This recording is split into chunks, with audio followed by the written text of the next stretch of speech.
அன்பும் பண்பும் பாசமும் நேசமும் நிறைந்த நட்புகளுக்கும் உறவுகளுக்கும் என் இனிய காலை வணக்கம்.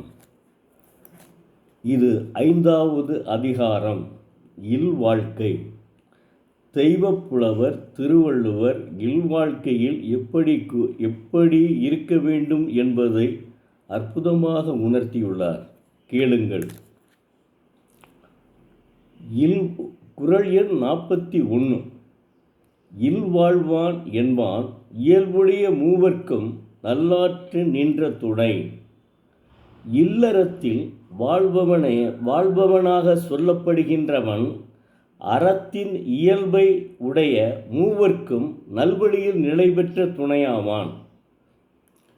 இல்வாழ்க்கையில் கணவனுக்கு மட்டும்தான் அவர் அறிவுரைத்திருக்கிறார். அடுத்த குறளில், இன்னும் சில குறளில் அவர் மனைவிக்கும் எப்படி இருக்க வேண்டும் என்பதை அறிவுறுத்துகிறார். நன்றி, வணக்கம். மீண்டும் நாளை பார்ப்போம்.